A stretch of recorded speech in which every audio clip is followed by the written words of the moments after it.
जय श्री राम। मंजिलें दो ही बनी हैं, पुण्य और पाप की। चाहे जो अपनाओ, ये मर्जी है आपकी। रामायण श्री रामचरितमानस पढ़ने और सुनने से पुण्य बनता है। तो फिर आइए आप और हम सब मिलकर रामायण श्री रामचरितमानस का पाठ कहें, सुने और पुण्योपार्जन करें। रामायण श्री रामचरितमानस अयोध्या कांड द्वितीय सोपान में जब भरत जी के वन में आने की खबर लक्ष्मण जी ने सुनी, तो वे श्री राम जी से कहते हैं, एक की नहीं भरत भलाई, निदिरे राम जानिए साई। समुझे पर ही सोआ जो विशेषी, समर सरो से राम मुकुपे की। हाँ, भरत ने एक बात अच्छी नहीं की, जो राम जी को असहाय मान जानकर उनका निरादर किया। पर आज संग्राम में श्री राम जी को क्रोधपूर्ण मुख देखकर यह बात भी उनकी समझ में विशेष रूप से आ जाएगी, अर्थात इस निरादर का फल भी वे अच्छी तरह पा जाएंगे। ऐते ना कहते नीति रस फूला, रन बरस विटे को पुलक में से फूला। फिर वो पदे बंदे से सिरा से राखे, बोले सत्य सहज बलुवासी। इतना कहते ही लक्ष्मण जी नीति रस भूल गए और युद्ध रस रूपी वृक्ष पुलकावली के बहाने से फूल उठा, अर्थात नीति की बात कहते कहते उनके शरीर में वीर रस छा गया। वे प्रभु श्री राम जी के चरणों की वंदना करके चरण रज को सिर पर रखकर सच्चा और स्वाभाविक बल कहते हुए बोले, अनुचित नाथ न मानवे मोरा, भरत हमें ही उपचारे न थोरा। कह लगे सही रहे मनु मारे, नाथ साथ धनु हाथ हमारे। हे नाथ, मेरा कहना अनुचित न मानिएगा। भरत ने हमें कम नहीं प्रचारा, हमारे साथ कम छेड़छाड़ नहीं की है। आखिर कहाँ तक सहा जाए और मन मारे रहा जाए, जब स्वामी हमारे साथ हैं और धनुष हमारे हाथ है। छतरी जाते रघुकुल जन्मो, राम अनुगे जगु जान। लाते हो मारे चढ़ते सिर, नीच को धोरी समान। क्षत्रिय जाति रघुकुल में जन्म और फिर मैं श्री राम जी आपका अनुगामी सेवक हूँ, यह जगत जानता है। फिर भला कैसे सहा जाए। धूल के समान नीच कौन है, परंतु वह भी लात मारने पर सिर ही चढ़ती है।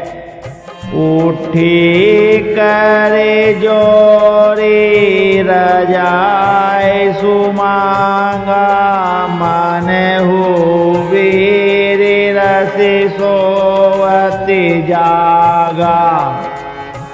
बांधी जटा सिर कसी कटी भाता, साज सरा सुन साए कुहाता।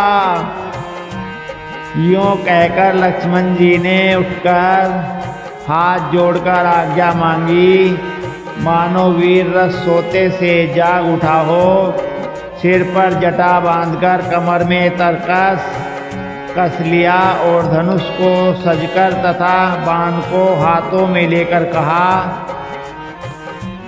आजो राम सेवक जसु लेऊ, बरते ही समर सिखावन देऊ। राम निरादर करे फलो पाए, सोवहु समर सहज दो भाई। आज मैं श्री राम का सेवक होने का यश लूं और भरत को संग्राम में शिक्षा दूं। श्री रामचंद्र जी के निरादर का फल पाकर दोनों भाई भरत शत्रुघ्न रणसैया पर सोएं। आई बनाओ फल सकल समाजो, पेरे कट कर और से पाछे ले आजो। जिमी करीने करे दलई मृगराजो, ले लपेटी लवा जिमी बाजू। अच्छा हुआ जो सारा समाज आकर एकत्र हो गया। आज मैं पिछला सब क्रोध प्रकट करूँगा। जैसे सिंह हाथियों के झुंड को कुचल डालता है और बाज जैसे लवे को लपेट में ले लेता है, तैसे ही भरत ही सहन समेता, सानुज निदरी निपतऊ खेता। जो साए करे संक्रो आए, तो मारू रन राम दोहाई। वैसे ही भरत को सेना समेत और छोटे भाई सहित तिरस्कार करके मैदान में पछाड़ूंगा। यदि शंकर जी भी आकर उनकी सहायता करें तो भी मुझे राम जी की सौगंध है, मैं उन्हें युद्ध में अवश्य मार डालूंगा, छोड़ूंगा नहीं। अति सरोसिमा के लखनो लके सोनी सपत पेरिवान। समय लोक सब लोक पति चाते भवेरी भगवान। लक्ष्मण जी को अत्यंत क्रोध से तमतमाया हुआ देखकर और उनके प्रमाणिक सत्य सौगंध सुनकर सब लोग भयभीत हो जाते हैं और लोकपाल घबराकर भागना चाहते हैं। जगो बै मगन गगन भई बानी, लखन बाहुबलो वे पोले लखानी। तात प्रताप प्रभाव तुम्हारा, को कही सकै को जान निहारा। सारा जगत भय में डूब गया। तब लक्ष्मण जी के अपार बाहुबल की प्रशंसा करते हुए आकाशवाणी हुई, हे तात, तुम्हारे प्रताप और प्रभाव को कौन कह सकता है और कौन जान सकता है। अनुचित उचित काजो के छू हो, समझो करे फल कह सबको। सहसा करे पाछे पछिताहि, कही वेद बुध ते बुद्धि नाही। परंतु कोई भी काम हो उसे अनुचित उचित खूब समझ बूझकर किया जाए तो सब कोई अच्छा कहते हैं। वेद और विद्वान कहते हैं कि जो बिना विचारे जल्दी में किसी काम को करके पीछे पछताते हैं वे बुद्धिमान नहीं हैं। सोनी सोरे वचन लखन सकुचाने, राम सिय सादर सनिमाने। कही तात तुम्हें नीति सुहाई, सब ते कठिन राज मधुभाई। देववाणी सुनकर लक्ष्मण जी सकुचा गए। श्री रामचंद्र जी और सीता जी ने उनका आदर के साथ सम्मान किया और कहा, हे तात, तुमने बड़ी सुंदर नीति कही। हे भाई, राज्य का मद सबसे कठिन मद है। जो अचिवत निरप मात हिते, नाहिन साधु सपाजे से। सुने हु लखन भले भरत सरीसा, विधि पेरे पंच में सुनान दीसा। जिन्होंने साधुओं की सभा का सेवन सत्संग नहीं किया वे ही राजा राम मद रूपी मदिरा का आचमन करते हैं, पीते हैं, मतवाले हो जाते हैं। हे लक्ष्मण सुनो, भरत सरीखा उत्तम पुरुष ब्रह्मा की सृष्टि में न तो कहीं सुना गया है और न देखा ही गया है। भारत ही होय न राज मधो, विधि हरि हरि पद पाई। कावहु की काजे से करनी, क्षीर सिंधु विंसाई। अयोध्या के राज्य की बात तो क्या है, ब्रह्मा विष्णु और महादेव का पद पाकर भी भरत को राज्य का मद नहीं होने का। क्या कभी कांजी की बूंद में क्षीर समुद्र नष्ट हो सकता है? तिमीरु तारो न तरनी हिमको गिलई, गगनु मगन मको मह गई मिलई। गोपद जल बोड़हि घट जोनी, क्षय क्षमा बरु छाड़े छोनी। अंधकार चाहे तरुण मध्य के सूर्य को निगल जाए, आकाश चाहे बादलों में समाकर मिल जाएं, गो के खुर इतने जल में अगस्त जी डूब जाएं, और पृथ्वी चाहे अपनी स्वाभाविक क्षमा सहनशीलता को छोड़ दे। मसक फूक मकु मेरु उड़ाई होई, नृपे मधु भर तहि भाई। लखन तुम्हारे सपत पितु आना, सोचहि सो बंधु नहीं भरत समाना। मच्छर के फूंक से चाहे सुमेरु उड़ जाए, परंतु हे भाई भरत को राजमद कभी नहीं हो सकता।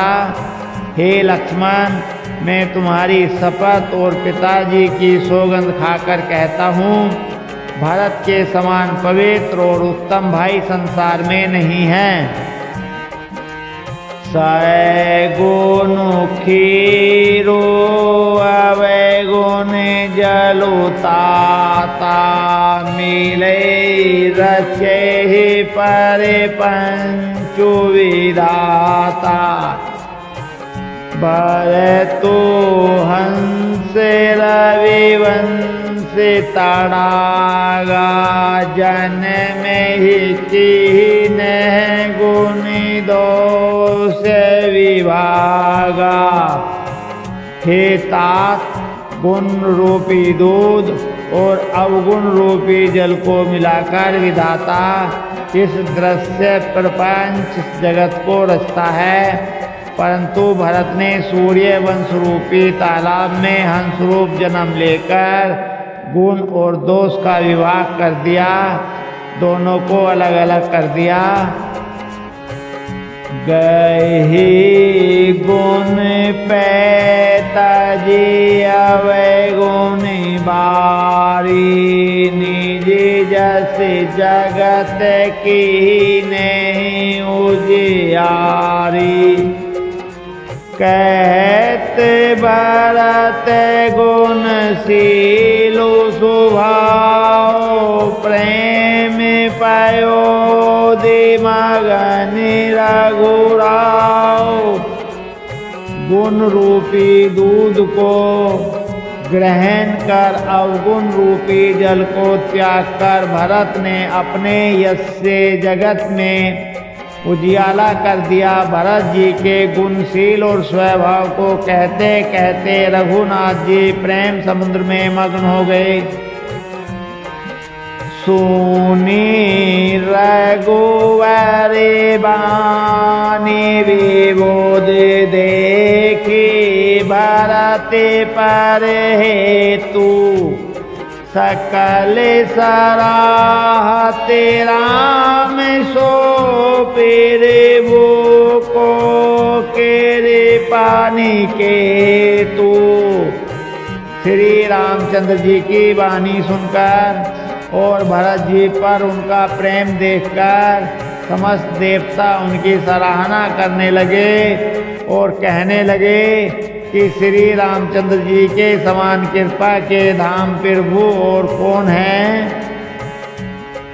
जो न होते जग जन्म भरत को, सकल धर्म धोरे धरे निधरति को।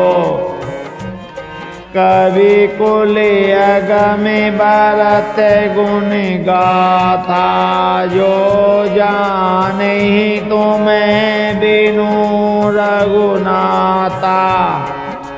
यदि जगत में भरत का जन्म न होता तो पृथ्वी पर संपूर्ण धर्मों की धुरी को कौन धारण करता।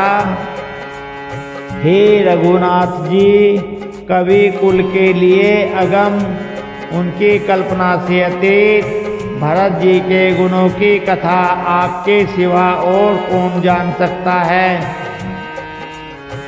लखन राम सिए सोनी सोरे बानी, अति सुकुले उन जाई बखानी। यावर तो सब सहित सहाय, मंदागिनी पुनीत नहाए। लक्ष्मण जी, श्री रामचंद्र जी और सीता जी ने देवताओं की वाणी सुनकर अत्यंत सुख पाया, जो वर्णन नहीं किया जा सकता। यहाँ भरत जी ने सारे समाज के साथ पवित्र मंदाग्नि में स्नान किया। सरित समीप राखी सवे लोगा, मांझी मातु गुर सचिव नियोगा। चले बर तो जैसी रघुराई, सात निषाद नाथु लघु भाई।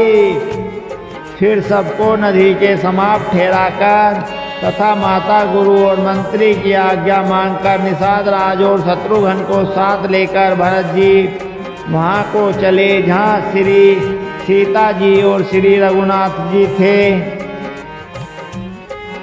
समूझी मातु करे तब सकुचाई, करत कुतरक कोटि मनि माही। रामो लखनो सिए सोनी मामिनाओ, जानी अनते जाहि तजिठाओ। भरत जी अपनी माता कैकेयी की करनी को समझकर याद करके सकुचाते हैं और मन में करोड़ों अनेकों कुतर्क करते हैं, सोचते हैं श्री राम लक्ष्मण और सीता जी मेरा नाम सुनकर स्थान छोड़कर कहीं दूसरी जगह उठकर न चले जाएं। मातु मते महु मानी मोहे, जो कछु करहि थोर। आगे आवे गोने छामी आदरे, समय उलझे आपनी ओर। मुझे माता के मत में मानकर वे जो कुछ भी करें सो थोड़ा है, पर वे अपनी ओर समझकर अपने विरोध और संबंध को देखकर मेरे पापों और अवगुणों को क्षमा करके मेरा आदर ही करेंगे। जो परे हरे मलिनी मानु जानी, जो सनि माने सेवै को मानी। मोरे सरने राम के पाने, राम सो स्वामी दोसो सब जानहि। चाहे मलिन मन जानकर मुझे त्याग दें, चाहे अपना सेवक मानकर मेरा सम्मान करें, कुछ भी करें, मेरे तो श्री रामचंद्र जी की जूतियाँ ही शरण हैं। श्री रामचंद्र जी तो अच्छे स्वामी हैं, दोष तो सब दास का ही है। जग जस भाजनि चातक मीना, नेम पैम निज निपुनि नवीना। अस मन गुणते चले मग जाता, सकुच सने शिथिल सब गाथा। जगत में यश के पात्र तो चातक और मछली ही हैं, जो अपने नेम और प्रेम को सदा नया बनाए रखने में निपुण हैं। ऐसा मन में सोचते हुए भरत जी मार्ग में चले जाते हैं। उनके सब अंग संकोच और प्रेम में से शिथिल हो रहे हैं। फेरति मानहु मातु कृति खोरी, चलत भगति बल धीरज धोरी। जब समुझते रघुनाथ स्वभाव, तबे पथि परत उताइल पाओ। माता जी की हुई बुराई मानी तो उन्हें लौटाती है, पर धीरज की धुरी को धारण करने वाले भरत जी भक्ति के बल से चले जाते हैं। जब श्री रघुनाथ जी के स्वभाव को समझते स्मरण करते हैं, तब मार्ग में उनके पैर जल्दी जल्दी पड़ने लगते हैं। भरत दसाते अवसर केसी, जल पेरवा जले अले गति जैसी। देखी भरत कर सोचु सनेहु, भानि साधते ही समय विदेहु। उस समय भरत की दशा कैसी है? जैसी जल के प्रवाह में जल के भौरे की गति होती है। भरत जी का सोच और प्रेम देखकर उस समय निषाद विधेय हो गया, देह की शुद्ध बुद्ध भूल गया। लगे होने मंगल सगुन सुनी, गुनी कहते निषादु, मीटे सोचो होए हरसु, पुनि परिणाम विषादु। मंगल सगुन होने लगे, उन्हें सुनकर और विचार कर निषाद कहने लगा। सोच मिटेगा, हर्ष होगा, पर फिर अंत में दुख होगा। सेवक बचन सत्य सब जाने, आश्रम निकट जाई नियराने। भारत दीख बन शैल समाजो, मोदित छोदित जानु पाए सुनाजो। भारत जी ने सेवक गृह के सब वचन सत्य जाने और वे आश्रम के समीप जा पहुँचे। वहाँ के वन और पर्वत के समूह को देखा, जो भरत जी इतने आनंदित हुए मानो कोई भूखा अच्छा अन्न भोजन पा गया हो। इति भीति जानो फिर जादू खारी, तेरी विदिताप पीड़ित ग्रह मारी।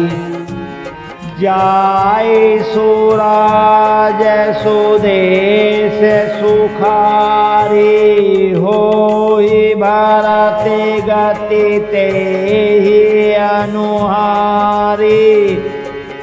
जैसे इति के भय से दुखी हुई और तीनों आध्यात्मिक, अधिदैविक और अधिभौतिक तापों तथा क्रूर गिरोह और महामारियों से पीड़ित प्रजा किसी उत्तम देश उत्तम राज्य में जाकर सुखी हो जाए। भरत जी की गति दशा ठीक उसी प्रकार की हो रही है। अधिक जल बरसना न बरसना, चूहों का उत्पात, टिड्डियाँ, तोते और दूसरे राजा की चढ़ाई, खेतों में बाधा देने वाले इन उपद्रवों की इति कहते हैं। राम बासे बन सन मते प्राजा, सुखे फिर जा जनु पाए सुराजा। सचिव विरागो विवेको नरेशो, विपिन सुहावन पावन देशो। श्री रामचंद्र जी के निवास से वन की संपत्ति ऐसी सुशोभित है मानो अच्छे राजा को पाकर प्रजा सुखी हो। सुहावना वन ही पवित्र देश है, विवेक उसका राजा है और वैराग्य मंत्री है।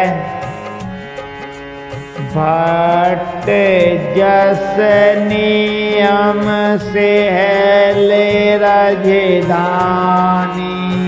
शांति सुमति सोचे सुंदरी रानी। सकल अंग संपन्न सुरावे, राम चरण आश्रित चित जाओ। यम अहिंसा, सत्य, अस्तेय, ब्रह्मचर्य और अपरिग्रह तथा नियम, सोच, संतोष, तप, स्वाध्याय और ईश्वरीय प्राणिधान योद्धा हैं। पर्वत राजधानी है। शांति तथा सद्बुद्धि दो बार पवित्र रानियां हैं।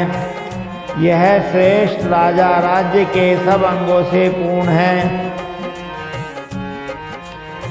और श्री रामचंद्र जी चरणों के आश्रित रहने से उनके चित्त में भाव, आनंद या उत्साह है। जीते मोह महिपालो, दल सहित विवेक भुआलु। करत अकंटक राजो, गोर सुख संपदा सुखालु। मोह रूपी राजा को सेना सहित जीतकर विवेक रूपी राजा निष्कंटक राज्य कर रहा है। उसके नगर में सुख संपत्ति और सुकाल वर्तमान है।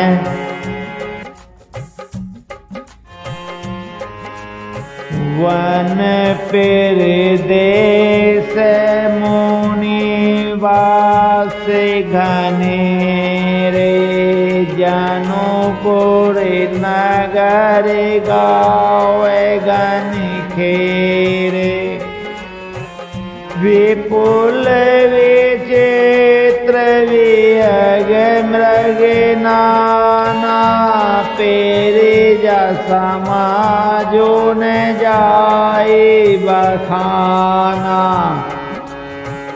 वन रूपी प्रांतों में जो मुनियों के बहुत से निवास स्थान हैं, वही मानो शहरों, नगरों, गांवों और खेड़ों का समूह है।